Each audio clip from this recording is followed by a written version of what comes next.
আমার চাচার নাম জাহাঙ্গীর আলম। স্যার একটাই কথা, আমার স্বামী আমার সাথে দেখা করতে চাইছিল রাত 11টা বাজে, কিন্তু ওরা আমারে দেয় নাই বেরোতে। ওরে আমার বাবা আমার চাচা ওরে ইট দিয়ে মারতে মারতে ওরে রক্তাক্ত করে ফেলছে। স্যার ওর যখন মৃত্যু হয়েছে ওদেরও মৃত্যু দিতে হবে, ওদেরও ফাঁসি দিতে হবে, একটাই কথা, ওদের আমি মৃত্যু চাই। আমার স্বামী আজকে এত অবস্থা, আমার শ্বশুরের এ ঘটনা হয়েছে। আমার একটি প্রশ্নের উত্তর, আমি ওনাদের ফাঁসি চাই। সেটা তো আপনার বাবাই এবং আপনার মা। এই সেই যন্ত্র, এই সেই অস্ত্র, যে অস্ত্র দিয়ে এই মেয়েটির স্বামীকে তার বাবা মা আঘাত করতে করতে মেরে ফেলেছে। এই অস্ত্র দিয়ে আঘাত করতে। আসসালামু আলাইকুম সুপ্রিয় দর্শক বন্ধুরা, কেমন আছেন সবাই? আশা করি সকলেই ভালো আছেন। দর্শক বন্ধুরা, ভিডিওটি অত্যন্ত গুরুত্বপূর্ণ, তাই ভিডিওটি না টেনে শেষ পর্যন্ত দেখবেন। দর্শক বন্ধুরা, আপনারা ভিডিওর শুরুতে কিছু ভিডিও ক্লিপ দেখেছেন, আর এই ভিডিও ক্লিপগুলো দেখে আপনারা হয়তো ইতিমধ্যে বুঝতে পেরেছেন এই ঘটনাটি কতটা মর্মান্তিক এবং কতটা দুঃখজনক ঘটনা। একজন মানুষ কিভাবে পারে তার মেয়ের জামাইকে এভাবে মৃত্যু ঘটাতে, এভাবে মেরে ফেলতে। দর্শক বন্ধুরা, এবং সেই সাথে আপনারা হয়তো ইতিমধ্যে শুনেছেন সেই ছেলের বাবা তার ছেলের মৃত্যুর বর্ণনা দিতে গিয়ে তিনিও মৃত্যুবরণ করে ফেলেছেন। দর্শক বন্ধুরা, এটাই আমাদের সোনার বাংলার ঘটনা। তো দর্শক বন্ধুরা, এবং সেই সাথে সেই মেয়েটি এবার তার বাবা এবং চাচার ফাঁসির জন্য তিনি কান্নাকাটি করে যাচ্ছেন এবং তিনি বলে যাচ্ছেন, আমার একটাই দাবি, আমার বাবা এবং চাচার জন্য ফাঁসি হয়। তো দর্শক বন্ধুরা, অবশেষে সেই সকল বিষয়ের কিছু রহস্য উন্মোচন করেছেন এবং কিভাবে সেই মানুষটিকে মেরে ফেলেছে সেই দুই জালিম। তো দর্শক বন্ধুরা, সেই সকল বিষয়ে কিছু রহস্য উন্মোচন করেছেন একজন কন্টেন্ট ক্রিয়েটার এবং সমাজসেবক। আপনারা সেই কন্টেন্ট ক্রিয়েটারের সেই রহস্য উন্মোচনটি দেখলে অনেক কিছু বুঝতে পারবেন এবং সেই সাথে সেই মেয়েটির কথাগুলো শুনবেন। সেই মেয়েটি কিভাবে কান্না করে তিনি সেই সকল বিষয়গুলো তুলে ধরেছেন।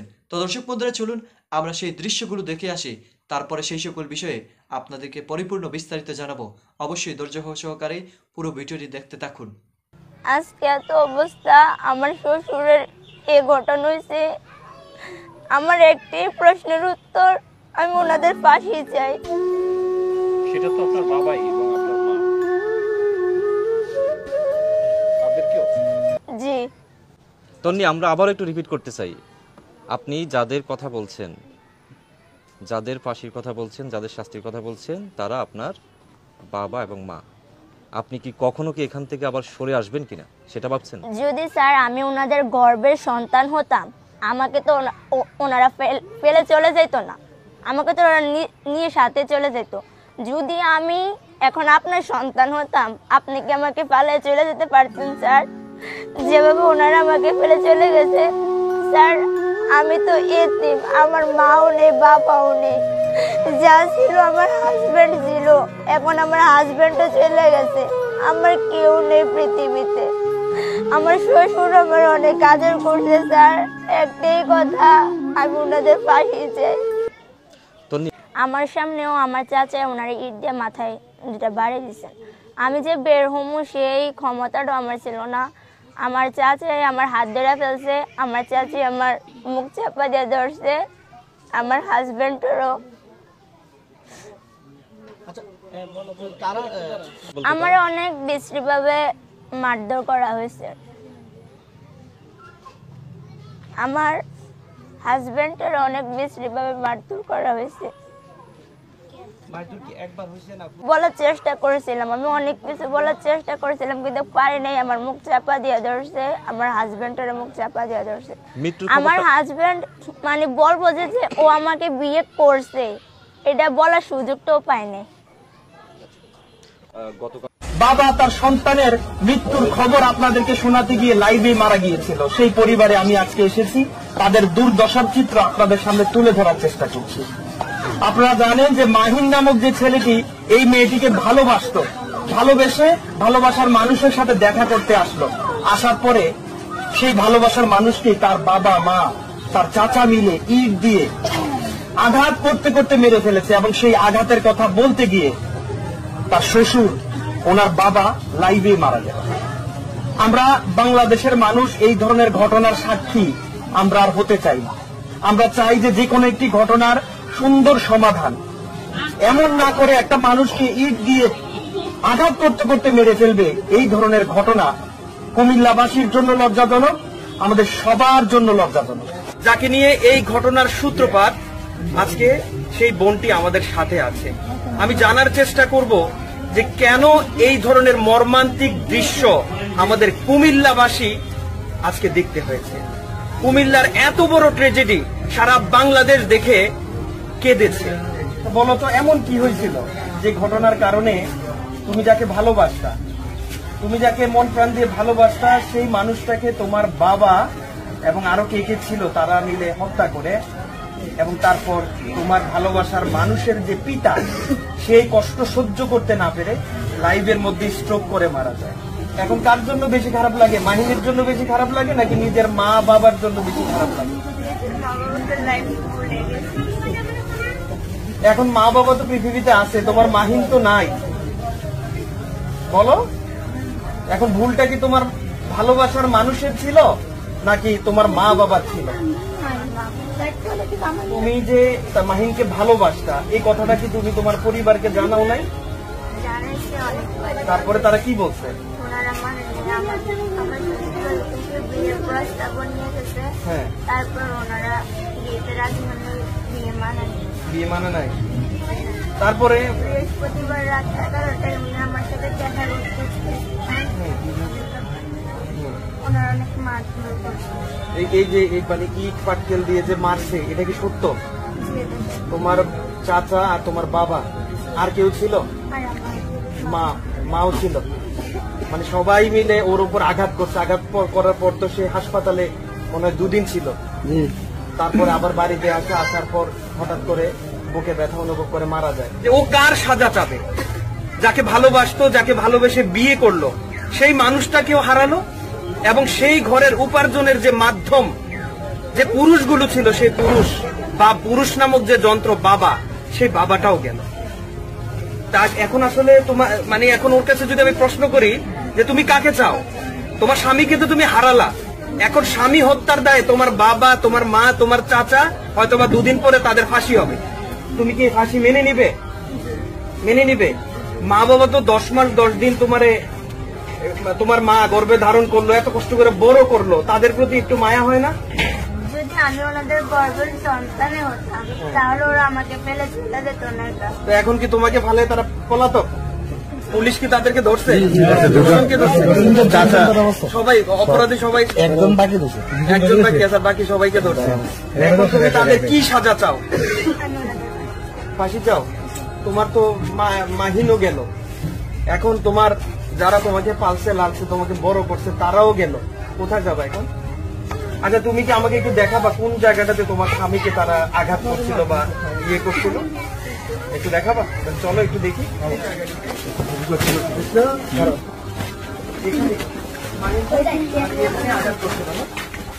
আর এইগুলো কি শুনি যেটা দিয়ে মানে আঘাত করছে? দর্শক, আপনারা দেখতে পাচ্ছেন, এই সেই যন্ত্র, এই সেই অস্ত্র, যে অস্ত্র দিয়ে এই মেয়েটির স্বামীকে তার বাবা মা আঘাত করতে করতে মেরে ফেলেছে। এই অস্ত্র দিয়ে আঘাত করতে করতে মেরে ফেলেছে। আজকে মানে মাথায় বুকে মাথায় আঘাত করছে। এই সেই অস্ত্র আপনারা দেখতে পাচ্ছেন, এবং এই সেই ঘর, এটা তোমাদের ঘর। এই ঘরেই আসলে ও আসছিল। রাত্রে কোথায় আসছিল? তুমি কোন রুমে ছিলা? ডাকছিল, চাচারা ওই রুম থেকে বেরিয়েছে না? কি বলবো, বলার আর কোনো ভাষা নাই। এত মর্মান্তিক দৃশ্য, এত মর্মান্তিক ঘটনা, এত নিচ্ছভাবে মারছে। রক্ত, এই যে ক্যামেরাটা একটু আনবেন ভাইয়া। এই যে মাহিনের মানে আঘাত করার পর রক্ত বের হয়েছে, এই রক্তের চিহ্ন এখনো লেগে আছে।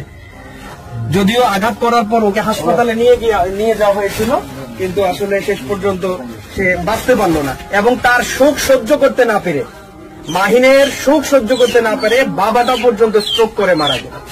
এখন এই মেয়ের দায়িত্ব কে নেবে? যে একটা মেয়েকে ভালোবেসে ভালোবাসার মানুষের সাথে দেখা করতে আসলো, আসার পর তাকে এই ইট দিয়ে আঘাত করতে করতে মেরে ফেললো, এবং সেই মর্মান্তিক দৃশ্য, সেই মর্মান্তিক চিত্রের কথা আপনাদের সামনে তার পিতা উপস্থাপন করতে গিয়ে সেখানে স্ট্রোক করে মারা গেল।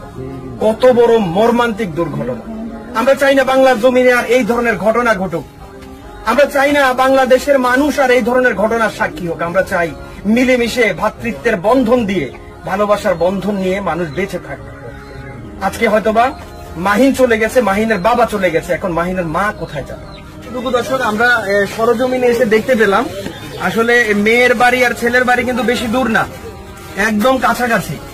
তো আসলে এখন আমাদের আইন শৃঙ্খলা বাহিনী রয়েছেন, ওনাদের কাছে বলো তুমি তোমার স্বামী হত্যার বিচার চাও কিনা? বিচার চাই, ফাঁসি চাই। আপনার ভাই না? মাহিন আপনার কি হয়? ভাই। বলেন, আপনি একটু ক্যামেরার দিকে তাকান, বলেন কি হয়েছিল আসলে? আমার ভাই হেরে পছন্দ করতো, আমরা হেরে বিয়ার প্রস্তাব দিচ্ছি, হেরে মানে নাই। আর সেদিন বন্ধুর বাসা দাঁত আসছিল, বাসায় কেউ আসছিল না, তারা সবাই ঘুমা। হ্যাঁ, দাঁত খেয়ে 11:30 বাজে বন্ধুর বাসার থেকে খাইতেছে খাওয়া। তো হেরে হাত পা মুখ বাঁধিয়ে নিয়ে গেছে দফাদফি করে হেরা বাসা। অনেক ঘরের ভিতরে আমাদের ইট দিয়ে লাঠি দিয়ে ইচ্ছা মতো মারছে, মাথায় মারছে, বুকে মারছে, হাতে মারছে, অনেক মাই মারছে আমাদের। মারার পর আমার ভাইয়ের হাসপাতাল নিয়ে ভর্তি হয়েছে, 2 দিন আসছিল আমার ভাই হাসপাতাল থাকার পরে আমি বাসাতে আসছিল, বিচার হবে, বিচার উচুলে আসে, আসার পথে আমার ভাই মারা গেছে। এই যে তারপর দেখলাম যে আপনার বাবা, হ্যাঁ, ওনার আপনার ভাইয়ের হত্যার কথা বলতে গিয়ে লাইভে মারা গেল। মানে আপনাদেরকে আমি কিভাবে সান্ত্বনা দিব বা এলাকাবাসী কিভাবে সান্ত্বনা দিবে সেটা হয়তো বা কারো ভাষা নাই, কারণ আপনি আপনার পরিবার একই সাথে আপনার ভাই এবং আপনার বাবাকে হারিয়েছেন। আপনাদেরকে সান্ত্বনা দেওয়ার কিছু নেই, কিন্তু সেই জালেমদের, যারা অপরাধী, যারা এত বড় হত্যাকাণ্ডের যারা সাক্ষী, যারা আসামি, আপনি তাদের কি চান? তাদের ফাঁসি চাই। তুমি কি চাই? তোমার তো মা বাবা, তুমি কি চাও বলো? আমিও তাদের ফাঁসি চাই। ফাঁসি চাই। আমরা বাংলাদেশের মানুষ এই ধরনের ঘটনার সাক্ষী আমরা আর হতে চাই না। আমরা চাই যে কোনো একটি ঘটনার সুন্দর সমাধান, এমন না করে একটা মানুষকে ইট দিয়ে আঘাত করতে করতে মেরে ফেলবে। এই ধরনের ঘটনা কুমিল্লাবাসীর জন্য লজ্জাজনক, আমাদের সবার জন্য লজ্জাজনক। আমরা চাই যারা এই ঘটনা ঘটিয়েছে তাদের যাতে দৃষ্টান্তমূলক সাজা হয়, এবং যে সাজা দেখে বাংলাদেশে যাতে আর দ্বিতীয়বার এই ধরনের অঘটন না ঘটে, আমরা সেই আশাবাদ ব্যক্ত নিয়ে আজকের ভিডিওটি শেষ করছি। তুমি আবারও একটু বলবা, তোমার স্বামী হত্যার বিচার চাও? জি, আমি চাই। আমি আমার স্বামীর হত্যার, শ্বশুর হত্যার বিচার চাই। আমার একটাই প্রশ্ন, আমি ওদের ফাঁসি চাই। কি বলবো, নিজের মা বাবার ফাঁসি চাই। যে মা বাবা তাকে লালন করেছে, পালন করেছে, বড় করেছে, তারই ফাঁসি চাই। সে যেই জায়গাটিতে থেকে এই কথাগুলো বলছে, কতটা কষ্ট থেকে এবং কতটা দায়বদ্ধ থেকে এই কথাগুলো বলছে, একমাত্র সে ছাড়া বা তার যে মনের যে অবস্থা এই বয়সে, আমার তো মনে হয় 18 বছরও ঠিকঠাক ভাবে এখনো হয়নি। এই বয়সে এত বড় চাপ সে কিভাবে সহ্য করবে, এটাই এখন দেখার বিষয়। আমার বাবার নাম রোশন মিয়া, আমার মাতার নাম সাকি বেগম, আর আমার চাচার নাম জাহাঙ্গীর আলম। স্যার, একটাই কথা, আমার স্বামী আমার সাথে দেখা করতে চাইছিল রাত 11টা বাজে, কিন্তু কোন আমারে দেয় নাই বেরোতে। ওই দিন আমি অসুস্থ ছিলাম, আমার মাথা প্রচন্ড ব্যথা ছিল, আমি শুয়েছিলাম। আমি বলছি আমি আমার ছোট ভাই বলছি, আপু ভাইয়ানে কইছে আইবো, তুমি দেখা করতা না? আমি কইছি তুমি আমার ডাক দিও গরিবটান থেকে। হ্যাঁ, আবার টিভি চাইছিল, তারপরে হ্যাঁ ঘুমাই গেছে, টিভি বন্ধ করে দিচ্ছে, আমিও ঘুমাই ফেলছিলাম ওষুধ খেয়ে। আমি বলছি আমি পরে রিটার্ন দেখে আমি উঠতে ওর সাথে দেখা করতে যাব। ওই সময় জাহাঙ্গীর কাকা হ্যাঁ দেখে দরটা দইটা ঘরে নিয়ে বসে রাখতা। এক কথা, ওরে আমার বাবা, আমার চাচা ওরে ইট দিয়ে মারতে মারতে ওরে রক্তান্ত করে ফেলছে। স্যার, আমি তো এটা আশা করি নাই স্যার, আমি তো ওর জীবন ভিক্ষা চাইছিলাম, ওর সাথে আমার মিলন ঘটাইয়া দিতে চাইছিলাম। আমি তো এটা চাই নাই স্যার, এখন আমার বাসা থেকে আইতে দেয় নাই, আমি জোর করে আসছি। আমার জেঠি যদি আমার না। তো দর্শক বন্ধুরা, আপনারা হয়তো এই পুরো ভিডিওটি দেখে এবং এই দৃশ্যগুলো দেখে সত্যি আপনাদের চোখের পানি ধরে রাখতে পারেননি। সত্যি এই দৃশ্যগুলো অত্যন্ত দুঃখজনক। এই দৃশ্যগুলো দেখার পর একজন সাধারণ মানুষ তার চোখের পানি ধরে রাখতে পারবে না।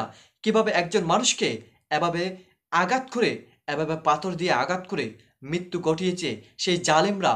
সেই জালিমের আমাদের সকলের পক্ষ থেকে সেই 2 জালিমের জন্য ফাঁসির কামনা করে, এই 2 জালিমের জন্য ফাঁসি হয় এবং এরকম ঘটনা কখনো কেউ যেন ঘটাতে না পারে। তো দর্শক বন্ধুরা, এবং সেই সাথে সেই মর্মান্তিক ঘটনা ঘটিয়েছে এবং তার সেই ছেলের বাবাটিও মৃত্যুবরণ করে ফেলেছেন। তো দর্শক বন্ধুরা, সেই পরিবারে এখন সুখের ছায়া নেমে এসেছে। তো দর্শক বন্ধুরা, আপনারা এই পুরো ভিডিওটি দেখে এবং এই কথাগুলো শুনে কি বুঝতে পেরেছেন অবশ্যই কমেন্ট করে জানিয়ে দেবেন। তো দর্শক বন্ধুরা, ভালো থাকুন, সুস্থ থাকুন। আল্লাহ হাফিজ। আসসালামু আলাইকুম ওয়া রাহমাতুল্লাহি ওয়া বারাকাতুহু। দেখা হবে